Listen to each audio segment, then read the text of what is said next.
16절에서 22절 말씀. 또 내가 해 아래에서 보건대 재판하는 곳 거기에도 악이 있고 정의를 행하는 곳 거기에도 악이 있도다.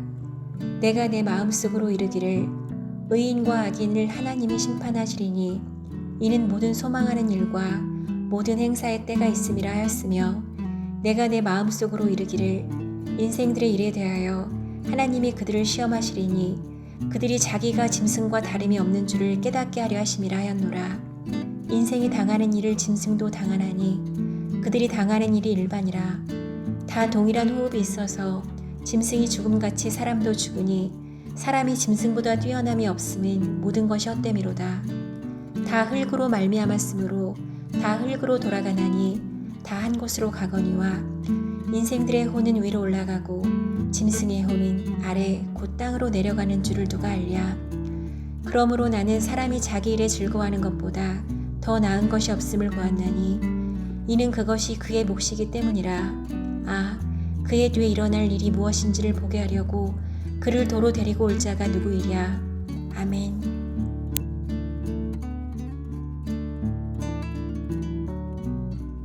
함께 기도하겠습니다. 하나님, 이 땅에 살아가는 모든 삶의 걸음이 주의 은혜로 기쁨으로 살길 원합니다. 또 주의 은혜로 감사로 살길 원합니다. 오늘도 철저히 주께서 주신 놀라운 은혜 가운데 감사함으로 또 기뻐함으로 살아갈 수 있는 우리의 삶이 될 수 있도록 함께 동행하여 주옵소서. 이 모든 말씀 예수님 이름으로 기도하였습니다. 아멘. 할렐루야. 우리에게 생명을 주시고 또 그 생명 가운데서 모든 시간 주의 은혜로 살게 하여 주시는 나의 주, 나의 하나님의 이름을 높이 찬양합니다. 오늘 우리가 함께 나눌 말씀의 제목은 이 땅을 즐겁게 살기 위하여, 이 땅을 즐겁게 살기 위하여 라고 하는 말씀의 제목입니다. 아마도 말씀의 제목을 들으시고 지금까지 나누었던 말씀의 흐름과 너무나 다른데 라고 생각되는 분들도 계실 터이지만, 오늘 말씀의 제목을 이렇게 정한 이유가 분명히 있는데, 전도서 3장의 전체 결론에 해당되는 오늘 본문의 22절 말씀을 한번 보시면, 나는 사람이 자기 일에 즐거워하는 것보다 더 나은 것이 없음을 보았다 라고 말하면서 전도서 3장을 결론 맺고 있기 때문입니다.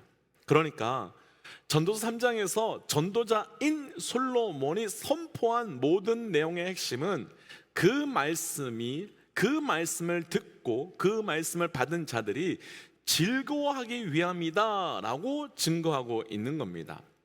먼저 우리 믿음의 동역자들에게 질문을 좀 해보고 싶습니다. 어떠십니까? 사시는 것이 즐거우십니까? 아니면 즐겁지 않으십니까? 혹은 누구의 말들처럼 죽지 못해서 억지로 살아가고 계십니까? 만약 즐겁다면 또 무엇 때문에 즐거우시고, 만약 즐겁지 않으신다면 왜 즐겁지 않으신 겁니까? 사실 오늘 말씀의 결론, 그러니까 이 땅을 즐거워하기 위함이다 라고 한 그 전도자 솔로몬의 고백은 조금은 당황스러울 수밖에 없습니다. 왜냐하면 우리가 이미 보았지만 전도서가 시작되면서 이 땅의 모든 것이 헛되고 헛되도라고 5번이나 반복해서 분명히 말해놓고서 갑자기 이 솔로몬이 이 땅에서 즐겁게 살기 위함이다 라고 말하고 있기 때문입니다.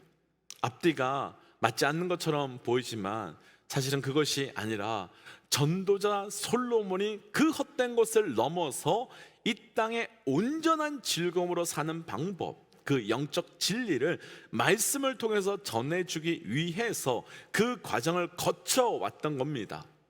축복하기는 저를 비롯한 우리 모든 믿음의 동역자들의 삶이 그 헛된 것을 뛰어넘어서 정말로 온전한 영적 즐거움으로 이 땅에서 살아갈 수 있는 영적 은혜가 저와 우리 모든 믿음의 동역자들의 삶 가운데 넘쳐나시기를 주의 이름으로 도전하고 축복합니다. 이 땅을 즐겁게 살기 위하여 먼저 첫 번째예요. 우리 16절과 17절입니다. 16절 17절 함께 좀 읽어보지요. 또 내가 해 아래에서 보건대 재판하는 곳 거기에는 악이 있고 정의를 행하는 곳 거기에는 악이 있도다. 내가 내 마음으로 이르기를 의인과 악인을 하나님의 심판하시리니 이는 모든 소망하는 일과 모든 행사에 때가 있음이라 하였으며. 아멘. 전도자 솔로몬이요, 자기가 보았는데 해 아래에 있는 모든 곳에 악이 있다고 말합니다. 근데 그 악이요, 어느 정도까지 있는가 하면 우리가 읽었던 말씀 보시면 재판하는 곳과 정의를 행하는 곳까지도 악이 있다라고 말합니다. 사실 세상 모든 곳에 악이 있다라는 것도 참 슬픈 일이지만요, 더 절망스러운 것은 그래도 공의가 있어야 하는 재판장까지, 그리고 그래도 정의가 행해져야 되는 그곳까지도 악이 있다라고 말하는 것이 굉장히 절망스럽습니다. 그러니까요, 이렇게 정리해 본다면 세상 어느 곳에도, 세상 어떤 곳에도 악이 없는 곳은 단 한 곳도 없다라고 말하고 있으니까 더 절망스럽고 더 슬프게 들려집니다. 그럼요, 오늘 말씀 제목으로 이야기해 본다면 온전한 공의와 정의가 행해져야 되는 곳까지도 악으로 가득 찼는데, 이런 사실이 오히려 우리를 더 절망하게 만들고 우리를 더 좌절하게 만드는 것이 아니라 어떻게 이것으로 인해서 이 땅에서 우리는 즐겁게 살 수 있는가라는 질문을 우리는 할 수밖에 없습니다. 그런데 전도자 솔로몬은 온 세상이 악으로 가득 찬 것을 통해서 이 땅을 즐겁게 살 수 있는 영적 원리를 우리가 조금 전에 읽었던 17절에서 증거하는데, 하나님이 의인과 악을 심판하시는 심판자이시기 때문이라고 증거합니다. 다시요, 온 땅에 심지어는 공의와 정의가 있어야 되는 곳까지도 악이 가득한데, 그것으로 인해서 절망하는 것이 아니라 그것으로 인하여 이 땅에서 즐겁게 살 수 있는 이유는 하나님이 의인과 악인을 궁극적으로 심판하시는 심판자이기 때문이다 라고 말하고 있는 겁니다. 조금 복잡해서요, 정리를 해본다면 이런 거예요. 세상이 모두 다 악합니다. 심지어는 정의를 행하고요, 심지어는 공의를 행해야 되는 것까지도 악합니다. 그런데 이때 세상 사람들은 이런 상황 속에서 절망합니다. 낭망합니다.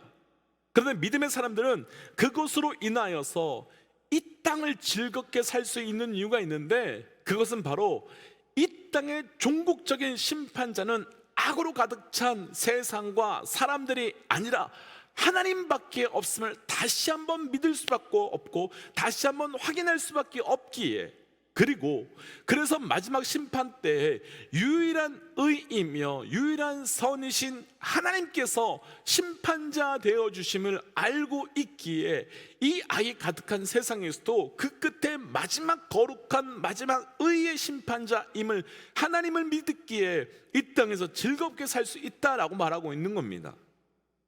그러니까 이런 거지요. 혹시 우리 믿음의 동역자들 중에서요, 재판 받아보신 분들 계신지요?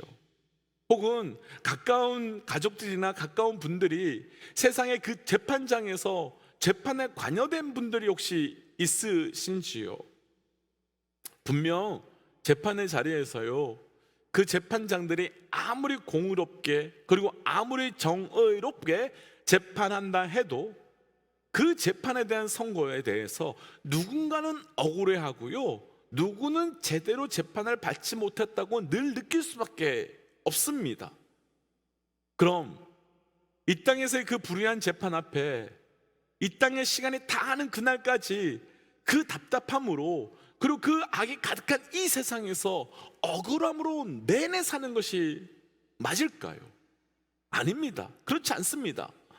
어제 말씀에서도, 그리고 오늘 말씀 우리가 17절에서도 모든 행사에 때가 있는 것처럼 진짜 재판장 되시는 공의의 하나님께서 완전한 공의로 완벽한 공평으로 재판하실 그날을 기대하며 즐겁게 살아가는 것이 바로 우리의 믿음의 사람들의 고백이라고 하는 것입니다.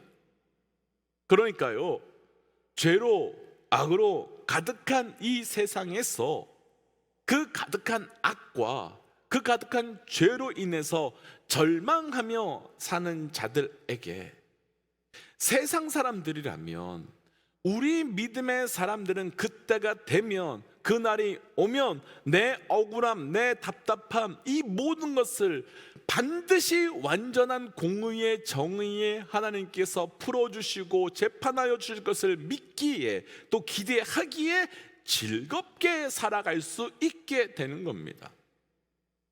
먼저 도전하기는 이 땅의 억울함과 답답함을 다시 오실 때와 그 땅에서 풀어주실 그 공의의 하나님, 정의의 하나님을 신뢰함으로 담대하게 기쁨으로 살아갈 수 있는 영적 은혜가 우리에게 있기를 주의 이름으로 도전합니다. 그럼 우리는 이런 질문이 생길 수밖에 없지요. 그럼 왜 하나님께서 왜 악을 주신 것일까? 그냥 악을 주지 마시고 이 땅에서 다 제거하시고 선으로만 가득한 세상을 만드셔서 믿음의 사람들이 이 땅에서 행복하게 살게 하시지 왜 죄와 악이 가득한 이 세상을 그냥 두실까? 마태복음 13장에서 예수님께서는 가라지와 알곡에 대한 비유를 주신 적이 있으십니다. 그때 종들은 주인에게 밭에 가라지가 많이 있으니까 그 가라지를 뽑아야 되지 않겠느냐라고 말합니다. 그때 주인이 한 말은 당장 뽑아라가 아니었습니다.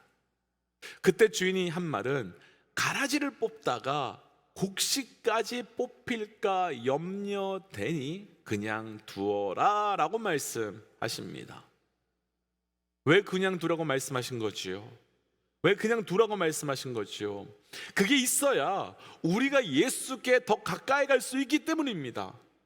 세상은 돌들과 가시들에 숨겨져서 감추어져 있는 그 우리의 믿음의 사람들은 그런 것들이 다 보고 다 드러날 때 그런 것 속에서 더 예수님께, 더 하나님께 가까이 갈 수 있기 때문입니다. 때문에 가라지 같은 것들을 그냥 두라고 말씀하신 겁니다. 그러니까 이 세상에 악이 모든 곳에 있음을 보면서 공정하게 심판하실 분은 하나님 한 분밖에 없음을 믿고, 공평하게 완전하게 심판하실 의의 하나님은 하나님밖에 없음을 내가 알고 그분이 내 하나님, 우리의 하나님이시기에 우린 즐겁게 살아갈 수 있게 되는 것, 그것을 바로 솔로몬이 말하고 있는 겁니다. 사랑하는 믿음의 동역자 여러분, 악이 가득한 이 세상에서 즐겁게 사십시오. 그런데 그 즐거움은 악을 누렸기 때문에 우리에게 오는 즐거움이 아니라 이 악한 세상에서 그 악한 죄악이 가득한 이 세상 다음에 공의의 하나님, 그 온전한 심판자 되신 하나님의 나라와 그 땅이 올 것을 믿기에 이 땅에서 억울하게 답답하게 사는 것이 아니라 감사함으로 또 즐거움으로 살 수 있는 영적 은혜가 우리에게 있는 겁니다.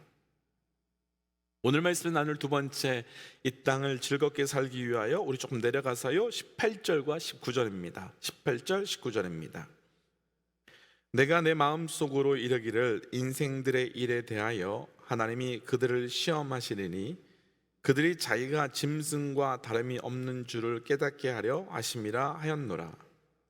인생이 당하는 일을 짐승도 당하나니 그들이 당하는 일이 일반이라. 다 동일한 호흡이 있어서 짐승이 죽음같이 사람도 죽으니 사람이 짐승보다 뛰어남이 없음은 모든 것이 헛됨이로다. 아멘. 전도자 솔로몬은 모든 인생이, 모든 사람에게 죽음이 있다라고 선언합니다. 사실 이 땅의 모든 사람들은 죽음을 피할 수 없습니다. 아니, 더 정확하게는 우리 모두는 태어나는 순간부터 살아가는 것이 아니라 점점 더 죽어가는 삶으로 걸어가고 있다고 하는 것이 더 정확한 표현입니다. 그리고 그 누구도 죽음을 원하는 사람도 없고 또 죽음을 즐거워하는 사람도 없습니다. 그런데 왜 전도자인 솔로몬이 이 땅을 즐겁게 살기 위하여 라고 말하면서 죽음에 대해서 우리에게 말하고 있는 걸까요? 사실은 솔로몬이 진짜로 이야기하는 것은 죽음에 대한 이야기가 아니라 죽음과 함께한 어떤 이야기를 한 가지 더 하려고 하는 것이 있는데, 우리가 조금 전에 읽었던 18절과 19절 말씀을 한번 자세히 보시면 솔로몬이 강조하는 것은 죽는다라고 하는 죽음뿐만 아니라 한 가지가 더 있는데요, 바로 그 죽음이 짐승과 다름이 없다라고 말하고 있는 것입니다. 다시요, 솔로몬이 정말 강조하는 것은요, 죽었다, 죽음을 강조하는 것뿐만 아니라 그 죽는 것이 짐승과 다름 없다라는 것을 강조하고 있는 겁니다. 그러니까 솔로몬이요, 전도서 솔로몬이 진짜 하고 싶었던 것은 단순히 죽는다라는 것을 이야기하는 것이 아니라 죽는 우리가 짐승과 다름이 없는 존재이다라는 것을 이야기하고 있는 겁니다. 그럼 좀 이상하지요? 어떻게 짐승과 같이, 아니 짐승과 다를 바 없이 죽는다는 것이 이 말씀의 제목으로 이야기해 보면, 그것이 어떻게 우리가 이 땅을 살아가면서 즐겁게, 그러니까 우리가 오늘 묵상하고 있는 전도서 3장 전체의 결론을 이야기하면 어떻게 우리가 짐승과 다름없이 짐승과 같이 죽는다는 것이 모든 사람이 즐거워하기 위함이다라고 하는 것과 연결될 수 있겠습니까? 이 땅에서 죽음을 즐거워하는 것도 불가능하고 짐승처럼 죽는다는 것도 즐거워하는 것은 결코 있을 수 없는 일이기 때문입니다. 과연 어떻게 짐승과 같이 죽는다는 것으로 인해서 이 땅에서 사는 것을 우리가 즐거워할 수 있을까? 먼저 사람들이 왜 짐승과 같이 되었는가, 그런 존재가 되었는가에 대해서 좀 말씀을 묵상해 보면, 원래 사람은 짐승과 완전히 다른 하나님의 형상에 따라 지음받은 존재였습니다. 그런데 그 사람은 하나님의 형상을 따라 지음받음을 넘어서 그 사람은 하나님이 되려고 했습니다. 그리고 심지어 지금 이 시대에도요, 하나님이 되려고 하는 삶은 너무나도 많이 있습니다. 내가 내 삶의 주인이 되고 내가 내 삶의 왕이 되어서 내 마음대로 살고 싶어하는 그 삶이 바로 내가 하나님이 되려고 하는 삶의 모습이기 때문입니다. 그러니까 짐승처럼 죽어가는 우리의 모습을 보면서 우리가 깨달을 수밖에 없는 것은 내가 죽을 수밖에 없는 죄인이라는 것입니다. 피조물로 지음받은 내가 창조주가 되려 한 죽을 수밖에 없는 그 죄가 내 안에 있는 죄인이라는 겁니다. 그럼 우리는 내 죄로 인해 짐승과 같이 죽을 수밖에 없는 죄인인데, 어떻게 이 땅에서 다시 한번 제목으로 이야기하면 즐겁게 살 수 있겠습니까? 어떻게 이 땅에서 은혜로 그것으로 인하여 즐겁게 살 수 있겠습니까? 과연 그게 가능한 일이겠습니까? 그런데 가능합니다. 아니, 가능한 것이 아니라 반드시 그럴 수밖에 없습니다. 그렇게 될 수밖에 없습니다. 왜냐하면 우리는 구원받은 자이기 때문이며, 그 구원의 은혜, 구원의 복음이 우리 안에 있으면 짐승과 같이 죽을 수밖에 없는 나이지만, 하나님이 되려고 하여 그 죄를 지어 짐승과 같이 죽을 수밖에 없는 나이지만, 이 죽음 이후에 생명을 주신 그 은혜로 인해 즐겁게 살 수 있게 되는 것입니다. 그러니까 창세기에서 야곱과 요셉의 죽음에서 나눈 말씀이지만, 믿음의 사람에게 죽음은 끝이 아니라 시작이며, 믿음의 사람에게 죽음은 하나님 나라로 들어가는 과정이며 통로이기 때문입니다. 전도서 솔로몬은 그래서 짐승과 같이 이 죽어가는 이 세상에 대해서 살아가는 우리에게 20절과 21절에서 이렇게 말합니다. 함께 좀 20절과 21절 한번 보시면서 따라오시죠. 이렇게 말합니다. 다 흙으로 돌아가지만 짐승의 혼은 땅으로 내려가지만 인생의 혼, 그러니까 하나님의 생기를 가진 루하의를 가진 인생은 위로 올라간다. 그것을 기대하며 그것을 소망하며 이 땅을 즐겁게 살라라고 도전하고 있는 겁니다. 누구는 짐승과 다름없이 죽어가는 것을 보면서 사람과 동물이 다른 것이 무엇이 있겠느냐? 그냥 동물처럼 살자, 그냥 사는 것이 맞다라고 말합니다. 그런데 우리는 그럴 수 없습니다. 왜냐하면 우린 죽음 이후에 들어갈, 우린 죽음 이후에 올라갈 하나님의 나라와 하나님의 왕국이 있기 때문입니다.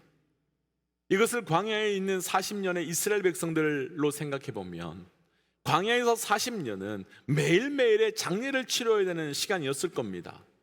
왜냐하면 하나님께서 가나안을 정탐한 그 불신앙의 1세대가 다 죽어야 그 다음 세대가 가나안 땅에 들어갈 수 있다고 말했기 때문입니다. 그러니까 40년 내내 그들은 죽어나갔을 겁니다. 정말 슬픈 일입니다. 그런데 그 가나안의 죽음에, 그 광야에서 죽음이 그래도 기쁠 수 있는 것은 그 죽음이 다 끝나야만, 그 죽음이 끝나고 나면 우리는 가나안 땅이라고 하는 하나님의 약속의 땅으로 들어갈 수 있기 때문입니다. 곧 우리의 수치를 떨어주시고 우리의 죄를 끊어주시는 은혜의 시간이 바로 그 광야에서의 시간이 되는 겁니다. 저는 어렸을 때 가정사정으로 인해서 할아버지 집에서 혼자 살았습니다.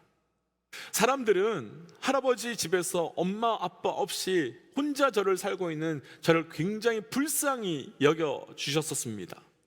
그런데 저는 방학 때가 가까이 오면 즐거워졌습니다.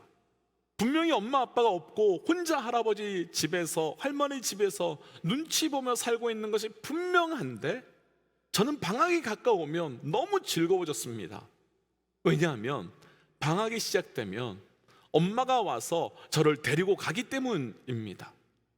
고아 같이 할아버지 집에 살 때 슬픈 것 맞습니다. 고아 맞습니다. 그러나 그 방학 때가 되면, 방학 때가 시작되면 나를 데리러 올 엄마가 있기 때문에 방학이 되지 않았음에도 불구하고 즐겁게 살 수 있었습니다.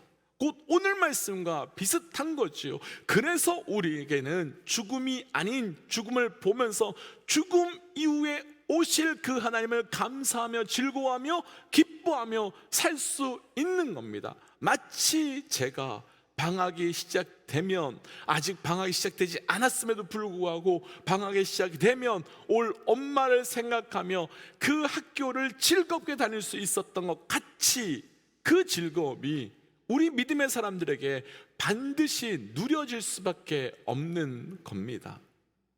그래서 우리에게는 죽음이 아닌 죽음 이후를 보면서 즐거워할 수 있고, 죽음을 보면서 죽음 다음에 오실 그분을 보며 소망하며 살아갈 수 있게 되는 겁니다. 도전하기는 우리 모두가 죽음 다음을 믿음으로 이 땅에서 믿으며 감사함으로, 마치 제가 그 방학이 되지 않았던 그때 방학에 올 엄마를 기대하며 살아갔던 같은 그 즐거움이 주님을 향하여, 우리 하나님을 향하여 소망함으로 살아갈 수 있는 은혜가 있기를 주의 이름으로 축복합니다. 그래서 이 시간 이렇게 기도하고 싶습니다. 하나님, 죄와 죽음으로 가득한 이 세상에서 그것으로 인해서 절망하거나 무너지는 삶이 아닌 믿음으로 그 죽음 이후에 경험할 영광과 죽음 이후에 경험할 은혜와 죽음 이후에 만나게 될 내 하나님, 내 아버지 되시는 그 하나님을 만날 은혜로 이 땅에서의 시간을 은혜로 즐거워하며 사는 자 되게 하여 주옵소서라고 함께 이 시간 기도하며 나가겠습니다. 함께 기도할까요? 하나님 이 땅에서 살아가는 동안 죄와 죽음으로 가득한 세상을 보게 됩니다. 하나님, 그러나 그 죄로 죽음으로 가득한 이 세상을 위하여 절망하고 원망하는 것이 아니라 하나님, 이 죄와 죽음이 가득한 이 세상 다음에 오실 주님을, 죄와 죽음으로 인한 그 세상이 끝나고 난 다음에 만날 우리 하나님을 소망하며 살아가는 자 되게 하시고, 그로 인하여 이 땅에 살아가는 우리의 삶이 은혜로 감사로 살아갈 수 있는 자 되게 하여 주옵소서. 하나님께서 이 땅에 죽음이 가득한 이 땅에, 죄악이 가득한 이 땅에 우리를 두신 것은 단순하게 그 죄와 죽음 앞에 우리의 삶이 공고하게 살기 위함이 아니라 그 다음을 소망하며 그 다음을 꿈꾸며 그 다음을 간구하기 위함임을 오늘 말씀을 통해 봅니다. 하나님, 이 땅에서 지금 하나님 없음을 보는 것이 아니라, 죄가 가득한 것을 보는 것이 아니라, 이 땅 이후에 오실 주님, 이 땅에 만나게 될 내 아버지 내 하나님, 이 땅 이후에 경험하게 될 그 하나님의 영광 앞에 우리가 즐거워하며 소망함으로 나아갈 수 있는 우리 삶이 될 수 있도록 역사하여 주시옵고, 하나님, 그래서 오늘을 정말 죄와 죽음이 가득하지만 즐거워하며 감사함으로 살아갈 수 있도록 동행하여 주옵소서. 이 모든 말씀 예수님 이름으로 기도하였습니다. 아멘. 사랑하는 믿음의 동역자 여러분, 지금은 열심히 공부하고 학교 다닐 때지만 방학이 되면 저희 어머니가 오셨던 것 같이 지금은 열심히 죄와 죽음과 싸워가며 살아가야 되지만 그때가 되면 주님 오실 겁니다. 그것 믿음으로 기대하며 오늘을 즐거움으로 살아갈 수 있는 우리 믿음의 동역자 되시기를 주의 이름으로 도전합니다. 함께 선포하고 또 각자의 삶의 자리로 또 기도의 자리로 돌아가지요. 함께 선포하겠습니다. 하나님은 살아계십니다. 아멘. 승리하십시오. 함께 기도하겠습니다.